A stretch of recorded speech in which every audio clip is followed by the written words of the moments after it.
Uhayyikum tahiyatan islamiyatan tahiyatan li ahlil jannah wa tahiyatan min qalbin amiqin bihubbikum. Assalamualaikum warahmatullahi wabarakatuh.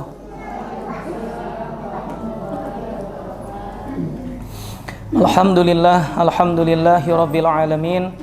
Wassalatu wassalam ala sayyidil mursalin sayyidina Muhammadin sallallahu alaihi wasallam wa ala alihi wa sahbihi at-tayyibin at-tahirin summa amma ba'du. Fa nasallallahu ta'ala ayarzuqana al-ikhlas fil qawli wal amal wa ayyamunna alaina bi ilmin nafi' wal amali shalih wa ayyufaqihana fid din wa ayyaftah lana futuhal arifin. Allahumma amin. Nawaitu at-ta'alluma wa ta'lim wa naf'a wal intifa' wal ifada wal istifadah wal hasa ala tamasuki bi kitabillah wa sunnah hadiyin Nabi sallallahu alaihi wasallam wa du'a ilal huda wa dalala alal khairi ibtigha mardatihi wa sawabihi wa qurbihi subhanahu wa ta'ala. Alhamdulillahi rabbil alamin. Insyaallah pada sore hari ini kita akan melanjutkan muzakarah kita, akan melanjutkan kajian kita, masih pembahasan seputar tentang macam-macam najis dan kaifiyah atau tata cara bagaimana cara menghilangkan atau membersihkannya. Pada pertemuan sebelumnya sudah kita jelaskan bahwasanya najis itu kalau kita definisikan secara makna bahasa artinya adalah segala sesuatu yang kotor atau menjijikkan. Adapun secara definisi istilahnya, najis itu ialah segala sesuatu kotoran yang dia dapat menghalangi keabsahan sholat seseorang. Oke, jadi dari definisi ini kita dapat memberikan kesimpulan yang namanya najis itu pasti dia kotor. Akan tetapi sesuatu yang kotor itu belum tentu dia najis. Konsekuensinya najis itu dia dapat menghalangi keabsahan sholat seseorang.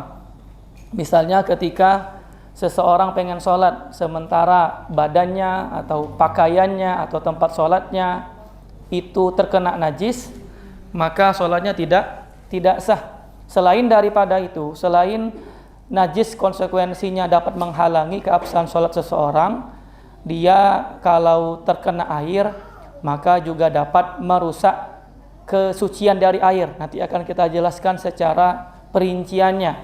Dan juga selain daripada itu, najis juga berkonsekuensi untuk haram dimakan.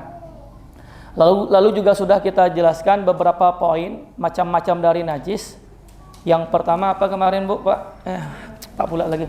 Apa kemarin Bu? Khamar ya. Inti dari khamar apa kemarin? Segala sesuatu cairan yang memabukkan. Cairan yang memabukkan berarti kalau non cairan meskipun memabukkan maka dia bukan najis, seperti opium atau ganja dan sejenisnya. Lalu apa lagi yang kedua? Bangkai. Apa definisi bangkai? Segala sesuatu yang matinya tanpa disembelih secara syar'i. Itu intinya ya.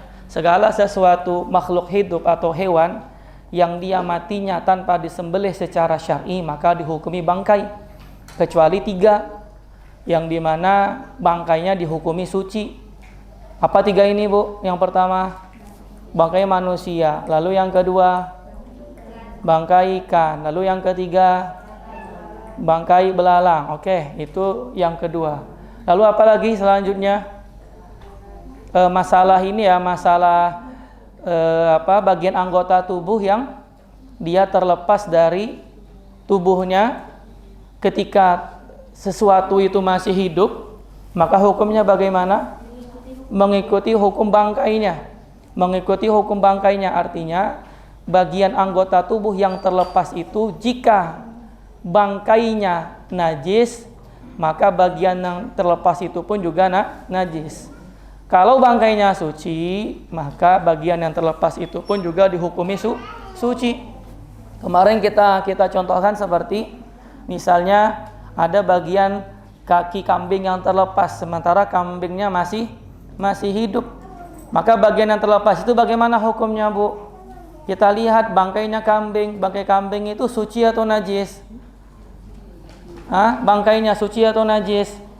Najis. Maka bagian yang terlepas pun juga dihukumi najis.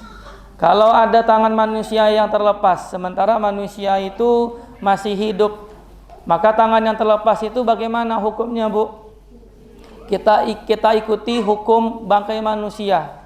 Karena bangkai manusia suci, maka tangan yang terlepas itu hukumnya suci. Lalu juga sudah kita jelaskan apa lagi masalah darah ya, masalah darah. Selain daripada darah mengikuti juga hukum daripada nanah. Lalu juga sudah kita sebutkan apa lagi, Bu? Muntahan. Inti dari muntahan itu apa, Bu? Apa inti dari muntahan itu? Segala sesuatu yang dia keluarnya dari dalam perut, yang dia telah terproses, mau dia berubah ataupun tidak. Maka kalau ada sesuatu yang keluar, ya, kita muntah, tapi dia keluarnya enggak dari dalam perut, maka hukumnya suci. Misalnya keluarnya dari tenggorokan kita, atau masih dalam mulut kita, atau masih dalam dada kita, dia keluar, maka dihukumi suci, tidak najis. Kenapa? Karena yang muntahan tadi tidak keluar dari dalam perut. Lalu apa lagi, Bu, selanjutnya? Kalbun, ya. Ada kita sebutkan kalbun, anjing, sudah ada, babi, lalu apa lagi? Ada lagi kita sebutkan kemarin, masih ada lagi atau sudah? Sudah ya? Oke. Sekarang kita masuk pembahasan yang selanjutnya.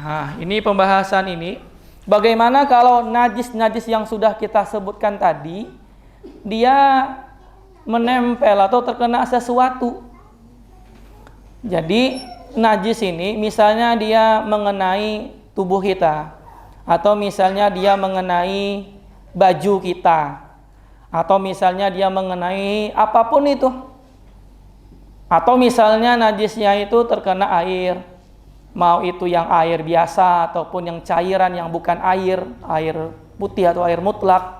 Bagaimana hukum ketentuannya? Maka dalam hal ini coba kita perhatikan, coba kita lihat. Jikalau najis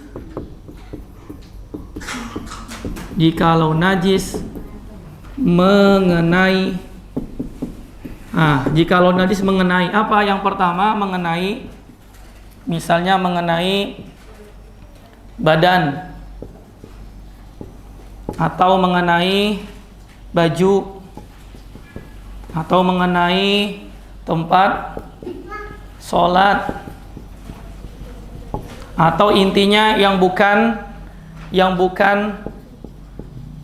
air dan cairan, yang bukan air atau cairan. Misalnya dia najis itu ngena lantai rumah, atau tikar, atau kasur. Ini masuk poin yang pertama. Lalu poin yang kedua, jika najis mengenai air. Lalu poin yang ketiga, jika najis mengenai cairan yang bukan air, seperti misalnya entah kena teh atau minyak atau susu yang sejenisnya, gitu, Bu, ya. Jadi yang pertama bagaimana jikalau najis mengenai badan atau baju atau tempat sholat, atau yang intinya bukan air dan bukan cairan. Maka daripada itu kita harus lihat dulu, apakah najisnya itu dia berbentuk atau tidak, dia punya sifat atau tidak.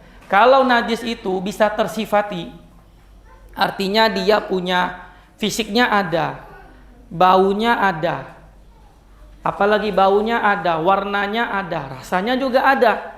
Ini kita sebut sebagai najis ainiyah. Apa namanya, Bu? Najis ainiyah. Ainiyah itu berasal dari kata ain, ain mata, yang terlihat, yang nampak oleh panca indera kita. Ada rasanya, ada baunya, ada warnanya, maka dia termasuk kategori najis ainiyah. Atau yang kedua, najisnya hukmiyah. Apa itu hukmiyah? Berarti kebalikan daripada ainiyah. Najis yang tidak memiliki sifatnya, yang tidak ada bentuknya dan juga tidak ada sifatnya. Rasa tidak ada, warna tidak ada, dan baunya juga tidak ada. Tapi kita hukumi dia najis. Kenapa? Karena nggak kita bersihkan. Misalnya ada orang yang dia kencing. Ya, ada anak kecil yang dia kencing misalnya di pojokan rumah. Pas dia kencing nggak kita bersihkan, kita biarkan selama 1 bulan, kita biarkan selama 2 bulan. Kira-kira hilang nggak baunya, Bu? Hilang baunya? Hilang baunya. Tapi masih dihukumi najis? Masih dihukumi najis nggak? Masih dihukumi najis. Kalau kita sholat di atas itu sah nggak sholat kita? Sah nggak sholat kita? Tidak sah. Kenapa? Karena dia masih dihukumi najis. Maka ini namanya najis hukmiyah. Najis hukmiyah. Oke. Adapun yang pertama, najis ainiyah. Tentu dalam hal ini yang tadi kita sebutkan yang muntahan, darah, kencing, kotoran dan segala macamnya itu kalau kita lihat model najisnya ditinjau dari cara membersihkannya, maka dia terbagi menjadi 3. Ada yang namanya najis ringan, kita pakai bahasa Indonesia aja, najis ringan. Lalu yang kedua najis sedang. Lalu yang ketiga najis berat. Yang pertama apa, Bu? Ringan. Yang kedua sedang. Yang ketiga najis berat. Kalau Ibu misalnya ditanya ringan itu apa, Ustadz? Sedang itu apa, Ustadz? Berat itu apa? Intinya mau yang ringan, mau yang sedang ataupun yang berat, intinya 3-3 ini najis. Intinya 3-3-nya najis. Cuman cara membersihkannya atau cara menghilangkannya itu berbeda. Kenapa dinamakan ringan? Karena membersihkannya lebih ringan daripada yang keduanya. Makanya dia dinamakan najis ringan. Karena kaifiyah atau cara membersihkannya yang paling ringan daripada yang 2 ini. Kenapa dia dinamakan berat? Karena cara membersihkannya itu lebih berat daripada yang sebelumnya. Kenapa dinamakan sedang? Dikarenakan membersihkannya pertengahan. Dikatakan ringan tak juga, dikatakan bogat pun juga tak juga. Maka dia dinamakan najis sedang. Jadi najis ringan itu yang seperti apa, Bu? Ringan itu saya baca aja, saya jelaskan aja. Ringan itu adalah seperti kencing. Ya, tentunya kencing bayi laki-laki. Kencing yang pertama, yang kedua bayi laki-laki yang umurnya kurang dari 2 tahun, yang dia hanya mengkonsumsi ASI dari ibunya saja. 4 ini harus terpenuhi. Yang pertama tadi apa? Kencing. Yang kedua bayi laki-laki. Yang ketiga umurnya kurang dari 2 tahun. Yang keempat yang dia hanya mengkonsumsi ASI dari ibunya. 4 ini kalau tak terpenuhi, maka langsung kita masukkan dia ke najis sedang. Tadi apa yang pertama poinnya, Bu? Kencing kan? Poinnya kencing. Jadi dalam hal ini selain daripada kencing, kita masukkan dia ke najis sedang meskipun dia keluar dari bayi laki-laki. Misalnya yang keluar itu muntahannya, atau misalnya yang keluar itu adalah kotorannya, atau misalnya yang keluar itu adalah darahnya. Meskipun itu berasal dari bayi laki-laki, maka kita masukkan dia ke hukum najis sedang. Poin yang kedua, kencing bayi laki-laki berarti mengeluarkan kencing bayi perempuan. Bayi perempuan walaupun umurnya masih beberapa hari maupun hanya beberapa bulan, walaupun hanya 1 tahun, kencing bayi perempuan kita masukkan ke hukum yang sedang. Ya, hukum yang sedang. Kenapa? Karena nasnya, hadisnya yang mengatakan demikian. Mungkin alasannya taklil atau alasannya kenapa demikian. Para ulama kita mengatakan dulu Nabi dan juga orang Arab terdahulu itu lebih senangnya membawa bayi laki-laki keluar rumah daripada bayi perempuan.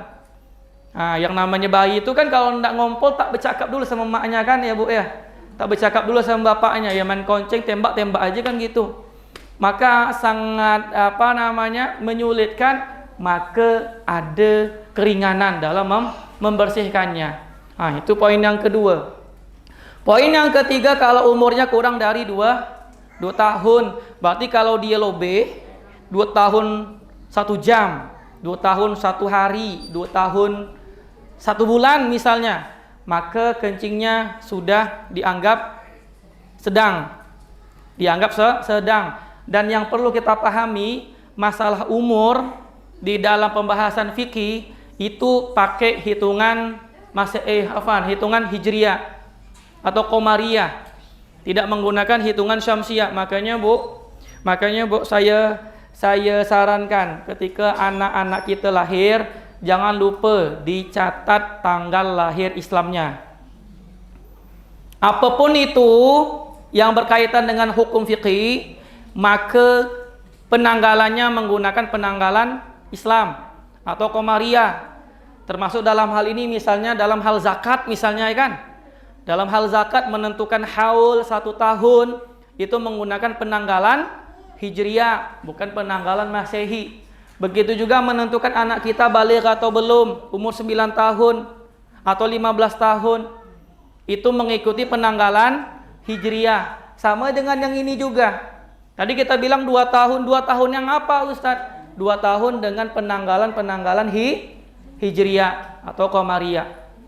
Lalu yang keempat, kalau dia hanya mengkonsumsi air ASI dari ibunya. Kalau dia bayinya ketika masa umur yang kurang dari 2 tahun sudah dikasih makan pizza, dikasih minum boba, gila macam gini kan. Ada pula anak macam gitu ya.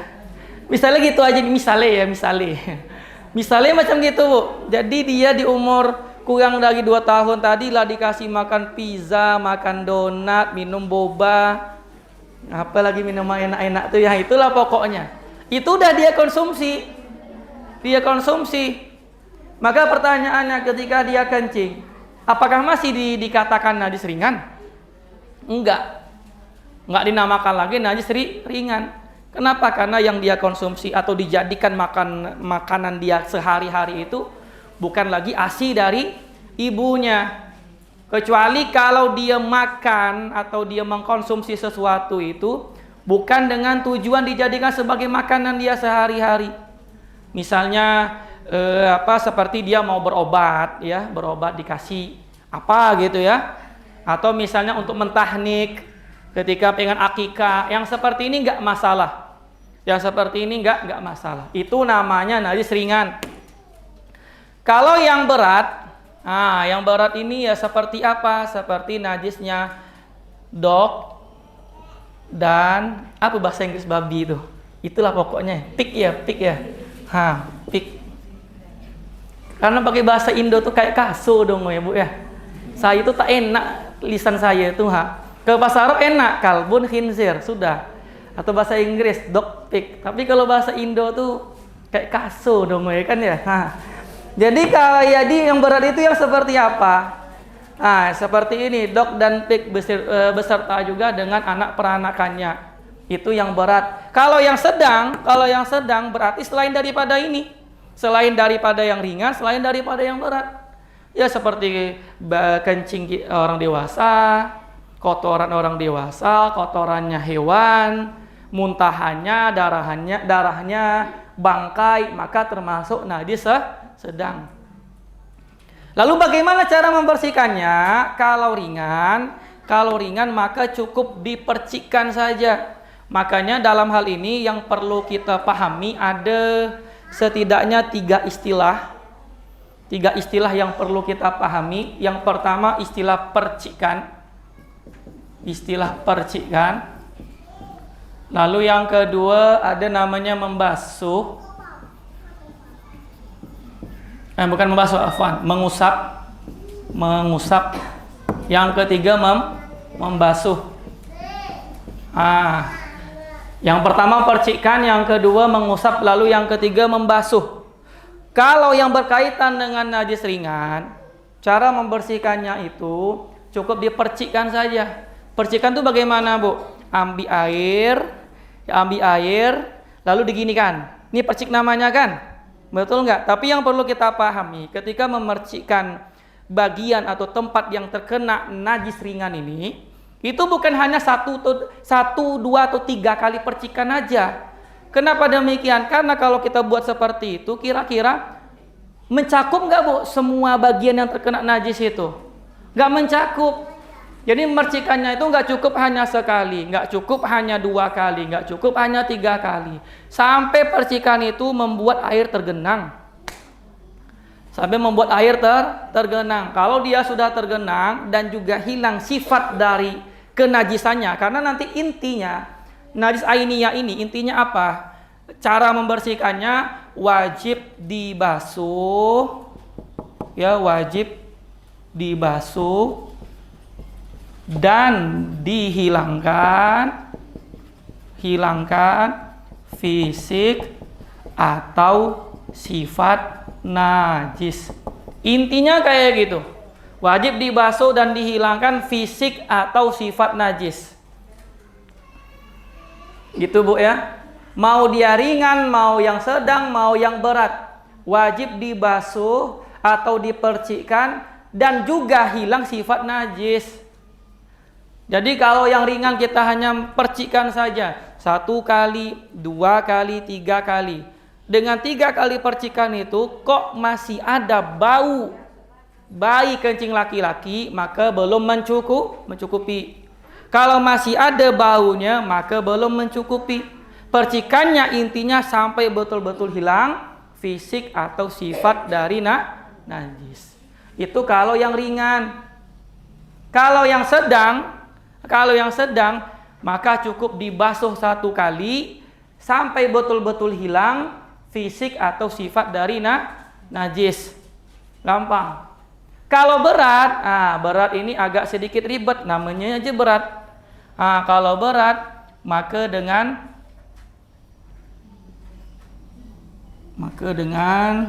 7 kali basuhan. 7 kali basuhan. Yang dimana salah satunya itu wajib dicampur air dengan debu. Wajib dicampur air dengan debu. Jadi yang perlu kita pahami, kan ini 7 nih. 7. Tapi gini Bu, yang harus Ibu pahami, 7. Ya. Kapan dia dikatakan hitungan yang pertama? Kapan dikatakan hitungan yang pertama? Jikalau basuhan yang pertama itu sampai sudah hilang fisik atau sifat najisnya dok sama pik, itu baru dikatakan 1 kali basuhan. Misalnya nih, baju saya terkena jilatan kalbun. Saya basuh yang pertama. Ketika basuh yang pertama baunya masih ada. Lalu saya ulangi lagi yang kedua, ulangi lagi yang ketiga, sampai ke 10 baru betul-betul hilang. Ketika basuhan yang pertama ini sudah hilang, fisik atau sifat najisnya dok sama pik itu sudah hilang, maka itu baru dikatakan basuhan yang pertama. Jadi, kapan dia dikatakan basuhan yang pertama? Jikalau hilang sifat dari kenajisan ini, 2 benda nih. Seperti itu.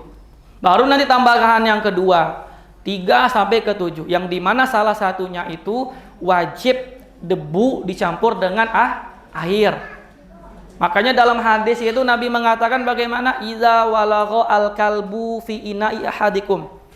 Jikalau inak kalian, wadah kalian itu terjilati oleh anjing, maka basuhlah sebanyak 7 kali. Ihdahunna biturab, salah satunya dengan debu.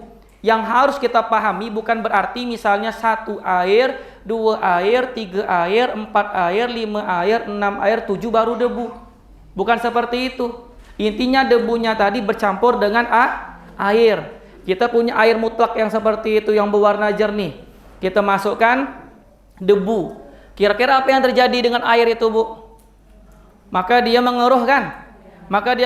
Ketika mengeruh itulah kita basuh kepada bagian yang terkena najis dok sama pik. Gitu Bu ya. Sudah ini Bu ya, bisa nangkap Bu ya. Oke. Jadi ainiyah sudah selesai semuanya. Sekarang hukmiyah. Tadi saya contohkan tadi. Misalnya di sini nih, nah di sini pojokan ini ada anak-anak kita yang dia terkonceng. Dia di sini nih. Guru malas enggak membersihkannya. Gitu ya, dibiarkan lama-lama. 1 bulan, 2 bulan, sampai 6 bulan misalnya. Pas dilihat lagi, udah nggak ada lagi baunya. Bau tidak ada, warna tidak ada, rasa tidak ada. Rasa itu bukan berarti dicicipi, Bu. Ya, jangan dipahami dicicipi. Ini bau tidak ada, yaudah dicicipi, enggak. Cicipi itu cukup dikira-kira, bukan. Rasa itu cukup dikira-kirakan aja. Kalau dia berbau pasti dia tak enak kan gitu aja ya. Jadi jangan, tadi Ustaz Irfandi bilang rasa, berarti dicicipi dulu, ndak, haram, seperti itu hukumnya haram. Kan ini belum dibersihkan, Bu ya, kan belum dibersihkan dengan air, betul nggak? Ketika belum dibersihkan kan masih dihukumi hukmiyah. Ketika masih dihukumi hukmiyah, kalau ada orang yang sholat di atas ini, batal sholatnya. Kalau dia tak sembahyang di sini, sembahyangnya di sini, tak ada masalah. Ya kan? Jadi masalah itu kalau dia sholat di atas ini. Tentu yang di sini masih dihukumi najis. Maka bagaimana cara membersihkannya? Cukup ambil air, lalu kita guyurkan ke tempat yang kita yakini itu terkena najis. Cukup sekali aja disiram, udah selesai. Jadi nggak perlu lagi 1, 2, 1 ember besar itu nggak perlu. Cukup misal 1 gayung yang sekiranya kita yakin air itu sudah mencakup bagian yang terkena najis, maka itu sudah mencukupi. Poin yang selanjutnya yang mau saya sampaikan sebelum di sini, tadi kan saya bilang nih, Bu, kalau ainiyah itu wajib dibasuh dan dihilangkan fisik atau sifat najis, betul? Nanti ada kaitannya masalah najis itu dengan yang di sini. Makanya perlu Ibu perhatikan. Misalnya di musolah kita ini ada tai misalnya ya, tai kucing misalnya ya, Bu ya. Tai kucing. Ini musolah kita. Di sini tai kucing. Misalnya seperti itu. Biasanya yang terjadi kesalahan siapa aja lah, itu ketika menghilangkan atau membersihkan yang ini, kotoran yang ini, langsung dia siram. Betul ya? Langsung dia siram gini, langsung biar kotorannya keluar. Betul ya? Biar kotorannya keluar. Cara yang seperti ini itu bukan problem masalah, tapi justru membuat masalah baru lagi. Apa itu? Ketika ini misal tadi ya, ini kotorannya, ini pintu keluar. Kan disiram dengan air nih, disiram, biar dia keluar gini. Yang terjadi apa? Yang terjadi bagian yang seharusnya suci ketika terlewati kotoran ini, maka bagian ini pun juga ikut najis. Yang seharusnya hanya ini aja yang suci, yang najis, ketika kita siram, yang di sini pun juga ikut najis. Jadi menyelesaikan masalah enggak, Bu? Enggak. Justru membuat masalah baru.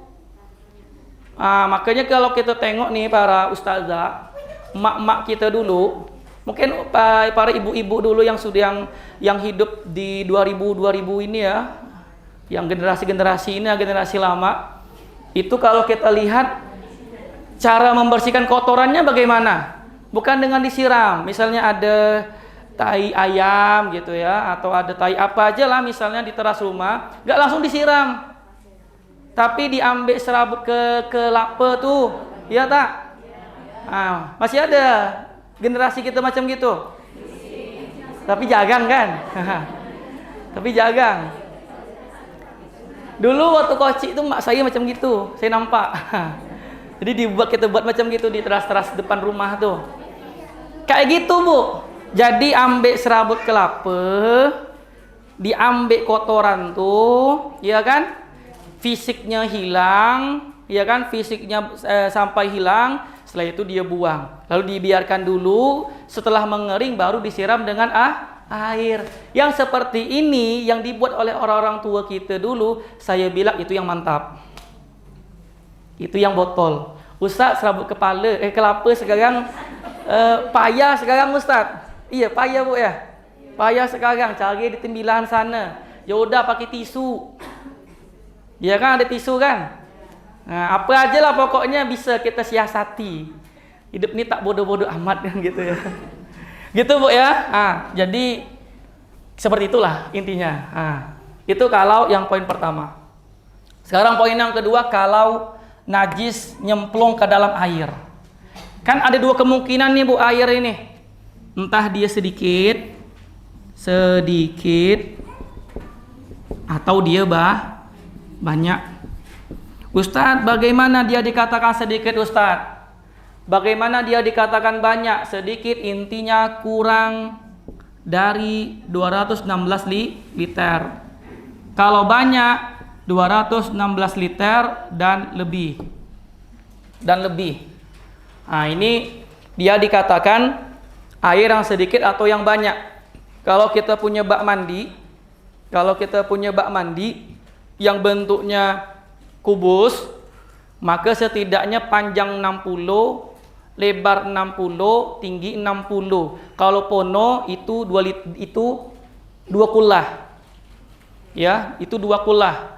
60 panjang, lebar 60, tinggi 60. Itu kalau penuh airnya pasti dia 2 kullah atau 216 liter. Bagaimana Ustadz perbedaannya sedikit sama yang banyak? Kalau najis tadi yang kita sebutkan tadi, dia nyemplung kepada air yang sedikit, maka nggak pandang bulu bu, langsung auto najis. Mau airnya berubah, mau dia tidak berubah, mau sedikit berubahnya atau banyak berubahnya. Intinya kalau najis nyemplung kepada air yang sedikit, maka auto najis. Kita punya bak mandi kurang daripada 216 liter. Kemasukan najis.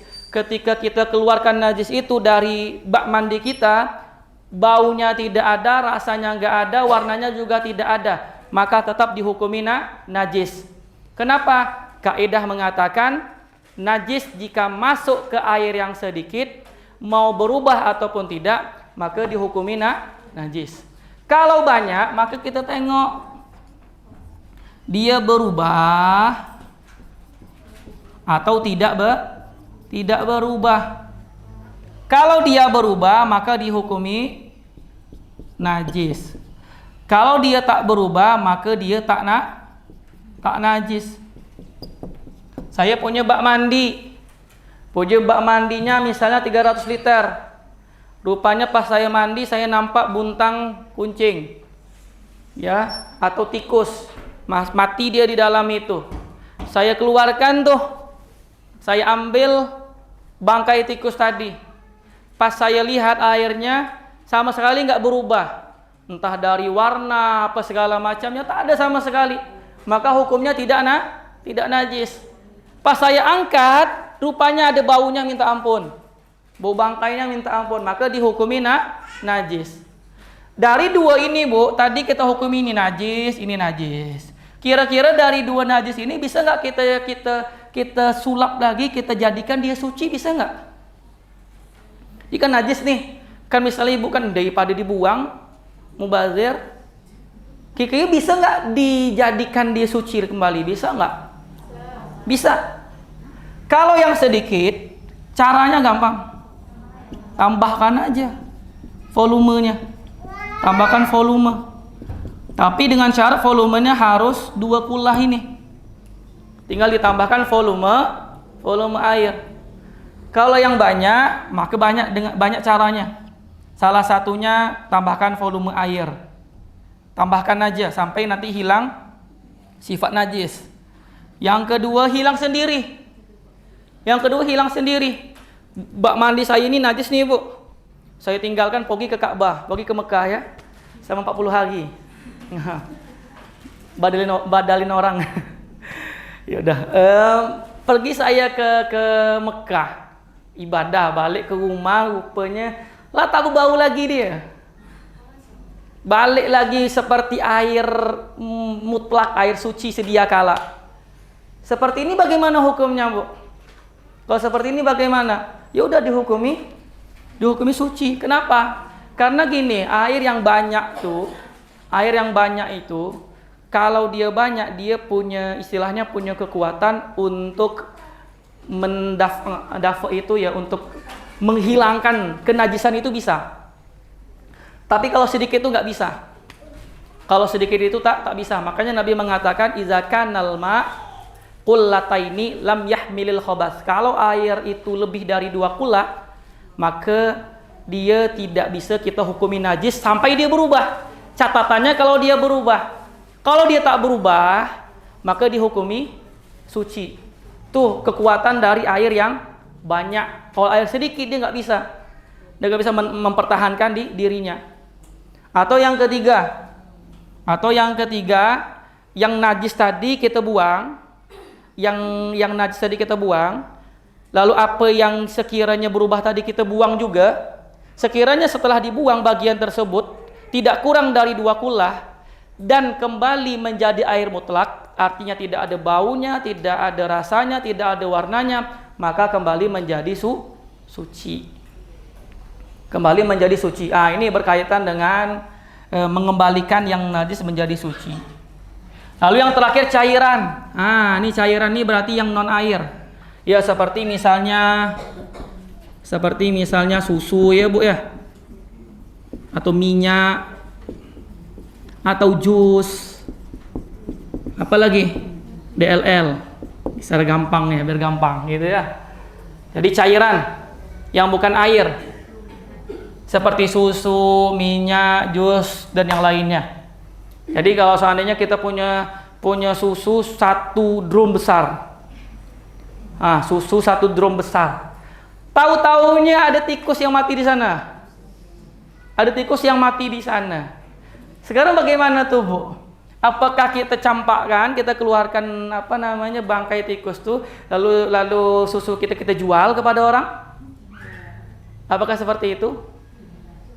Jadi macam mana tuh, Bu? Saya punya susu ya tadi 1 drum nih. Saya cek rupanya ada yang mati di dalam tuh. Saya keluarkan, setelah saya keluarkan atau saya buang. Ya, lalu setelah itu saya kasih atau saya jual kepada orang. Boleh tak seperti itu? Tidak. Berarti bagaimana hukum dari susu itu berarti? Berarti hukumnya najis. Langsung dah tuh najis. Langsung dia najis. Kenapa demikian? Karena gini. Hukum cairan, nih saya tulis kaidahnya ya. Hukum cairan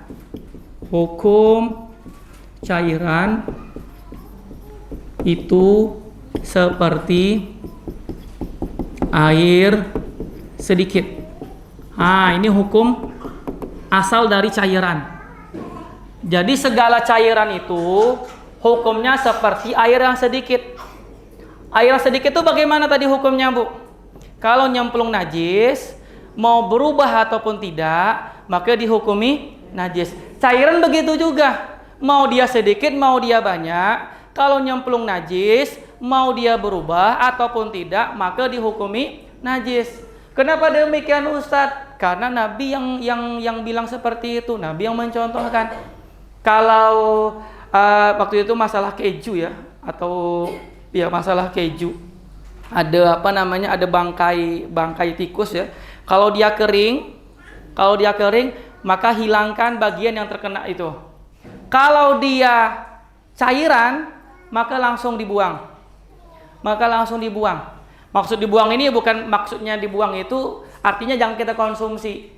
Tapi kalau misalnya kita mau kasih kepada hewan misalnya kan, kita kasih kepada makhluk hidup yang lainnya yang bukan kepada manusia, ya silahkan.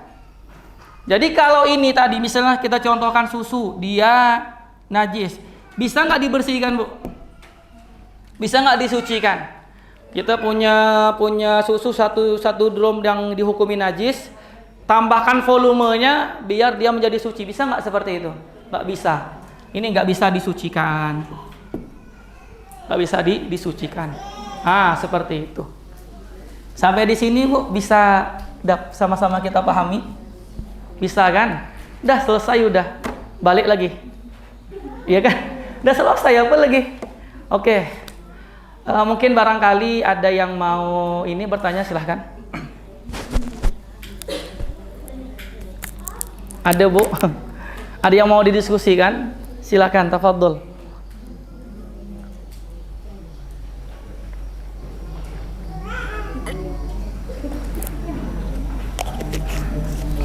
Tak ada. Tak ada yang bertanya. Ya, silakan. Ustazah. Kena mana? Iya.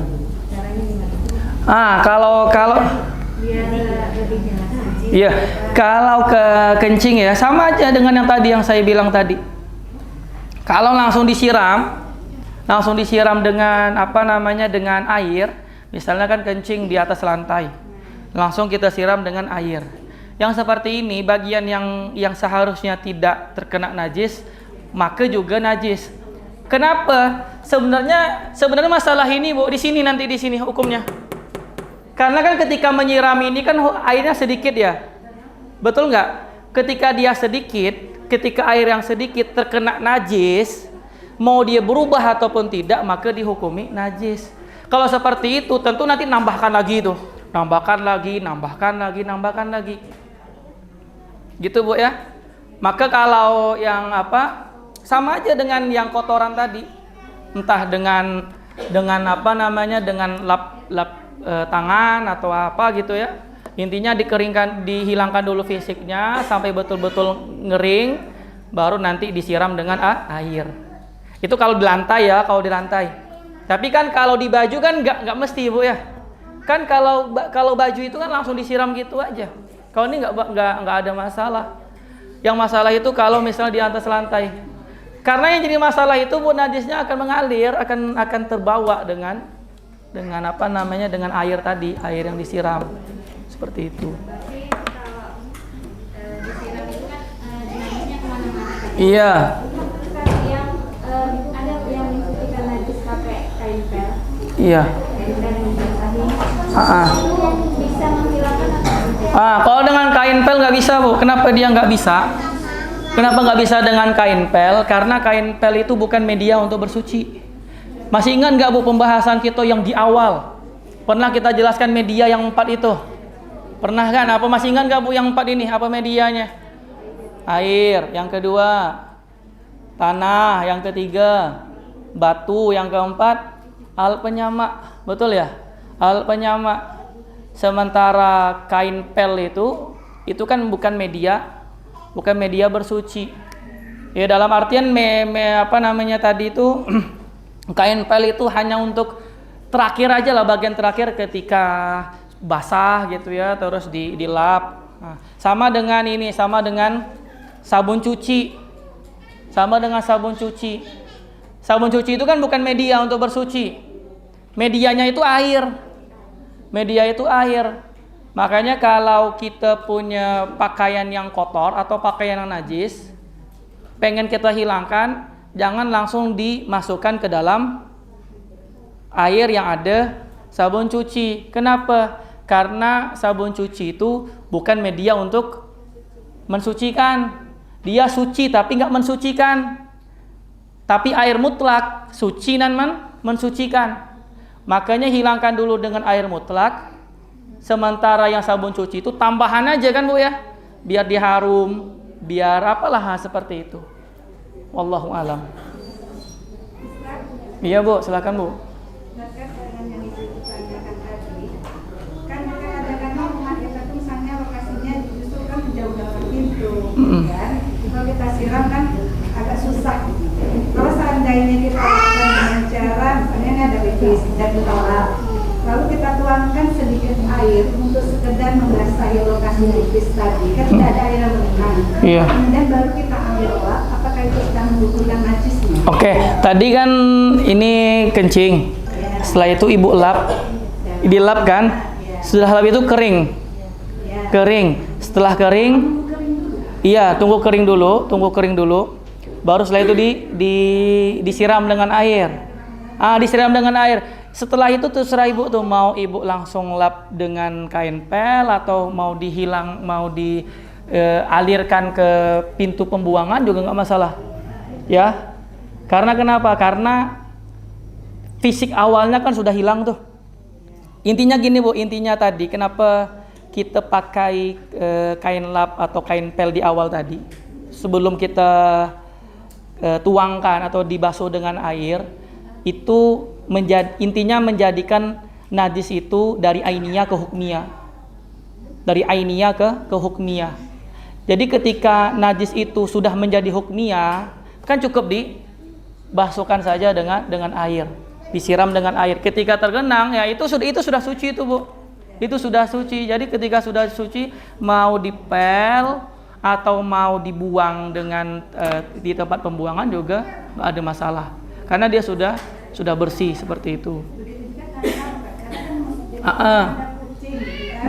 Terus dia BAB di situ. Iya. Untuk mensucikannya kan dia ambil dulu kotorannya, pakai air dulu kan. Betul. Gugur najisnya. Kemudian untuk menghilangkan letaknya najis dari tadi sholat di situ, apa yang dilakukan? Sama dengan yang tadi itu Bu, gitu aja. Cukup kita siram air gitu di situnya. Iya, cukup bagian itu aja, nggak perlu semuanya. Cukup baru dilap, baru dikeringkan. Nah, seperti itu. Intinya gini Bu, memang kalau kita lihat di dalam mazhab kita itu ya, dengan air itu ada ketentuan-ketentuan yang sehingga menyebabkan agak sedikit ribet. Karena kalau kita lihat di mazhab lain itu ada yang bahkan bisa media untuk menghilangkan najis itu bisa dengan panas terik matahari. Ini lebih gampang lagi. Misalnya kita punya ini karpet itu terkena najis ya, lalu kita hilangkan fisiknya, setelah itu kita keringkan, udah tuh suci. Mazhab lain bilang seperti itu, cukup dengan panas terik sinar matahari. Tapi dalam mazhab kita enggak, air itu media untuk menghilangkan najis. Wallahu alam. Ada lagi Bu? Iya, silakan Bu. Kalau kita mencuci pakai mesin cuci gimana tuh Ustaz? Kalau misalnya ada najis kita supaya nggak was-was itu Ustaz gimana? Oke. Masalah mesin cuci ya. Jadi intinya gini Bu. Secara gampangnya seperti ini. Inti permasalahannya mana ini penghapus. Inti permasalahannya itu, ini kan kita punya mesin cuci ya. Mesin cucinya sampai nggak 2 kullah? Enggak kan? Pasti kurang dari ini kan? Ya nggak? Ini misalnya mesin cuci, kita isi air, betul nggak? Biasanya kayak gitu biasanya kan? Diisi air dulu, setelah banyak baru masukkan pakaian kotor ke sini, betul nggak? Pakaian kotor, pakaian suci, kotor, najis, semuanya menumpuk di sini. Jadi, kalau kita mau membersihkan atau menghilangkan pakaian yang terkena najis, itu seharusnya kalau airnya kurang dari 2 kullah, maka seharusnya airnya yang mengguyurkan kepada pakaian yang terkena najis. Gitu ya. Berarti dalam hal ini, misalnya ini keran air ya. Nah, ini pakaian, yang ini ember, ini sini pakaian najis ya. Jadi air itu yang mengguyurkan ke pakaian yang terkena najis. Udah Bu. Kalau ibu buat kebalikannya, ada pakaian yang najis di sini. Air dulu bercampur. Setelah air itu dituangkan di dalam mesin cuci, pakaian yang terkena najis ibu camplungkan ke situ, maka bisa dipastikan air ini dihukumi najis. Ketika dihukumi najis, pakaian suci dimasukkan lagi najis, masukkan lagi najis, masukkan lagi najis. Makanya biar aman, bersihkan dulu di luar. Kan tak ribet kan? Hidupkan keran air, dikucek-kucek lelet gitu kan, sampai dia betul-betul tidak ada lagi sifatnya, baru dimasukkan ke mesin cuci. Campurkan aja lah dengan pakaian-pakaian yang tak terkena najis. Seperti itu. Kenapa seperti ini Ustaz? Karena ngikuti hukum yang ini dia masalahnya. Ngikuti hukum yang seperti ini. Karena air yang sedikit, ketika ada najis yang masuk, mau berubah ataupun tidak, maka dihukumi najis. Sama tadi dengan mesin cuci. Mesin cuci diisi air. Ketika ada air, pakaian yang kotor tadi kita masukkan ke air yang suci, maka air itu berubah menjadi najis. Tetapi kalau mesin cuci kita misalnya 300 liter, nggak ada masalah. Kapan dihukumi najis? Ketika dia berubah. Makanya orang-orang tua dulu kan kalau dia mencuci baju di sungai, iya tak? Di sungai tak ada masalah, gitu ya. Tuh laut Sungai Indragiri tuh, kan? Tak ada masalah. Dah. Ada lagi? Iya Bu. Dipisahkan baju najis sama baju najis. Yang tak terkena yang najis rasanya dipisahkan. Yang najisnya aja dimasukkan, bajunya dulu, habis itu disiram air, habis itu diputar. Itu dibuang airnya dulu. Nggak masalah seperti itu. Seperti itu nggak masalah. Nanti gini, kalau tadi yang ibu contohkan tadi, pakaian yang najis dulu, ya kan? Baru nanti air kan, baru nanti air. Air yang tadi, air yang masuk ini dihukumi air mustakmal jadinya. Dihukumi mustakmal. Artinya gini, air mustakmal nih kan. Kenapa dia namakan mustakmal? Karena mustakmal bekas kita menghilangkan najis. Udah Bu, kan kita keluarkan, kita angkat ini pakaian yang terkena najis tadi ini, kan udah suci ya, kita angkat. Kalau seandainya ada pakaian yang najis lagi kita masukkan ke dalam ember yang ini, itu tidak bisa. Kenapa? Karena air ini sudah mustakmal. Maka tadi betul dibuangkan. Iya, dibuangkan lah ya, dibuang seperti itu. Ada lagi Bu? Olas? Cukup. Kalau sudah, mari bersama-sama kita, sebelum kita tutup, mari kita berdoa kepada Allah Subhanahu wa Ta'ala. Semoga ilmu kita pada sore hari ini diberkahi oleh Allah Subhanahu wa Ta'ala. Bismillahirrahmanirrahim. Alhamdulillahirabbil alamin. Wa bihi nasta'in ala umurid dunya waddin. Wassalatu wassalam ala sayyidil mursalin sayyidina Muhammadin sallallahu alaihi wasallam wa ala alihi wa ashabihi ajma'in. Allahumma fa'na bima 'allamtana wa 'allimna ma yanfa'una warzuqna uluman tanfa'una fid dini wad dunya wal akhirah. Allahumma inna nas'aluka ilman nafi'an wa rizqan thayyiban wa 'amalan mutaqabbalan. Allahumma faqihna fid din. Allahumma faqihna fid din waftah lana futuhal 'arifin wa 'allimna at-ta'wil ya muqallibal qulub tsabbit qulubana ala dinika wa la ta'atika bi rahmatika ya arhamar rahimin. Allahumma ighfir lana dzunubana wa liwalidayna warhamhuma kama rabbawna shighara. Rabbana hab lana min ladunka dzurriyyatan thayyibah innaka antas sami'ud du'a. Rabbana hab lana min azwajina wa dzurriyyatina qurrata a'yun waj'alna lil muttaqina imama. Rabbana atina fid dunya hasanah wa fil akhirati hasanah wa qina azabannar. Wa sallallahu wasallam ala sayyidina Muhammad wa ala alihi wa sahbihi ajma'in. Walhamdulillahi rabbil alamin. Mungkin hanya ini yang dapat saya sampaikan. Bismillahirrahmanirrahim. Wal 'asr innal insana lafi khusr illal ladzina amanu wa 'amilus solihati wa tawassaw bil haqqi wa tawassaw bis sabr. Wabillahi taufiq wal hidayah wa ridha wal inayah. Wassalamu alaikum warahmatullahi wabarakatuh.